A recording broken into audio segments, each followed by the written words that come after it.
नमस्ते बच्चों। आज हम स्व विकास और कला रसास्वाद इस विषय के अंतर्गत जो दूसरा पाठ पढ़ने वाले हैं वो हमारे दैनिक जीवन का महत्वपूर्ण भाग है या अंग है, जिसका नाम है माध्यम। पाठ दूसरा, मैं और माध्यम। तो पहले हमें माध्यम इस शब्द का अर्थ क्या है ये समझना है।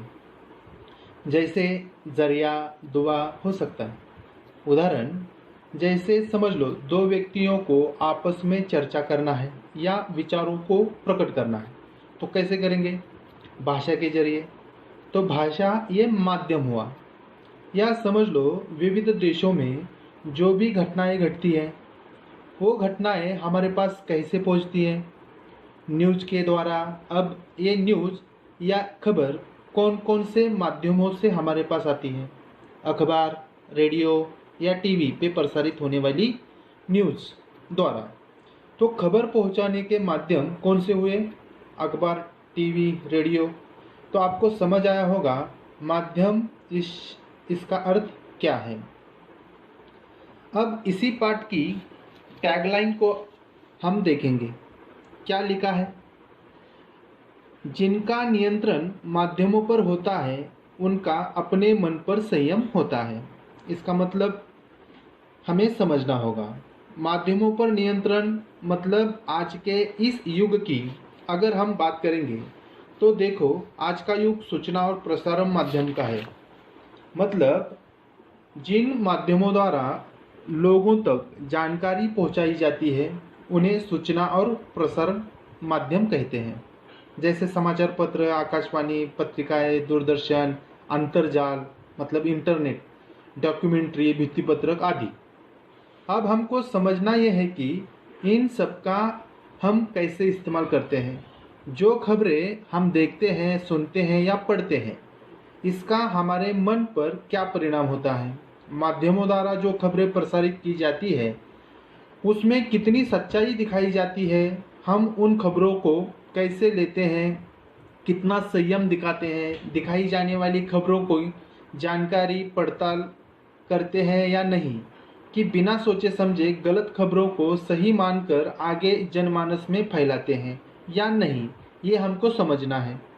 क्योंकि गलत खबरों को, अफवाहों को फैलाओगे तो इसका समाज के ऊपर और हमारे ऊपर विपरीत परिणाम हो सकता है। अपने साथ साथ देश का, समाज का नुकसान हो सकता है। इसको हमें ध्यान से समझना है। ये आपको समझ आया होगा ऐसी मैं आशा करता हूँ। इस पाठ का पहला प्रैक्टिकल जो आपको अपनी बुक में लिखना है वो है, पहला है माध्यम किसे कहते हैं। आप हमेशा माध्यम शब्द सुनते आए हैं। आपके अनुसार माध्यम किसे कहते हैं ये आपको लिखना है, क्वेश्चन है।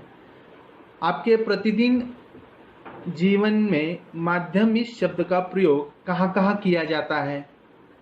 नीचे एक चित्राकृति दी गई है, उसको आपको देखना है, समझना है और अपनी बुक में बनाना है। अब देखो, बीच में माध्यम लिखा है और उसके चारों ओर बाण बनाए हैं। तो पहला है शब्द का अर्थ, मतलब माध्यम ऐसा लिखना है और उस शब्द का अर्थ आपको समझ के लिखना है। दूसरा है कहाँ प्रयोग किया जाता है, जैसे हिंदी माध्यम का विद्यालय या और कहाँ कहाँ पे माध्यम इस शब्द का प्रयोग किया जाता है, ये आपको लिखना है।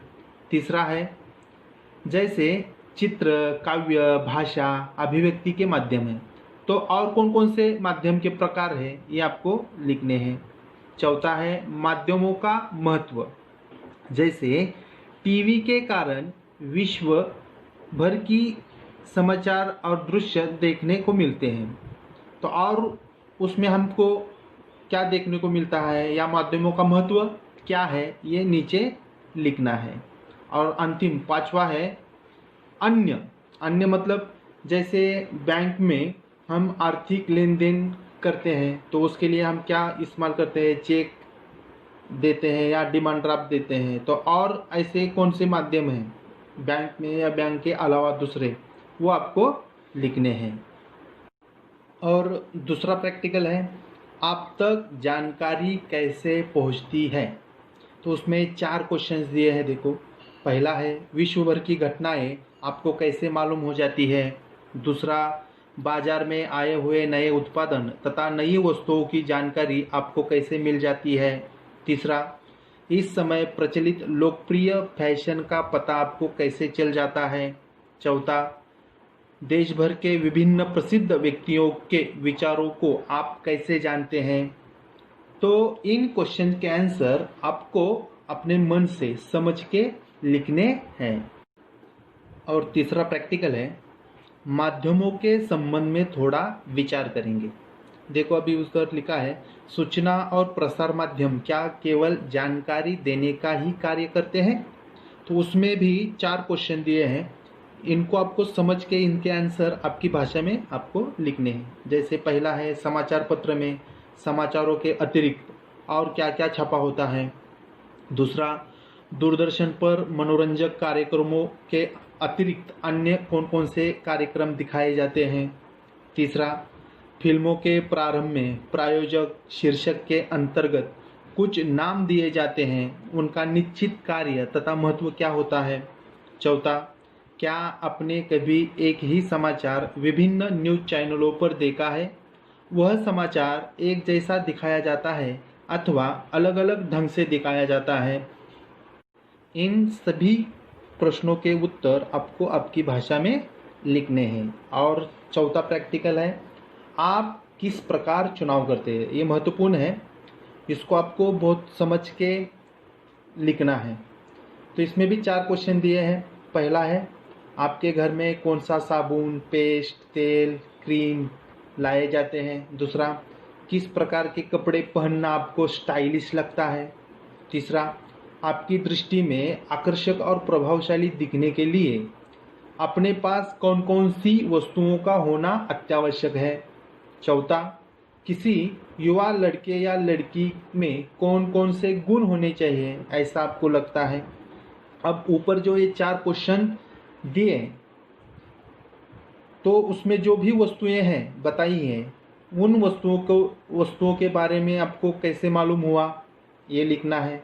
आपने वह वस्तु कहाँ देखी, ये क्वेश्चन का आंसर लिखना है।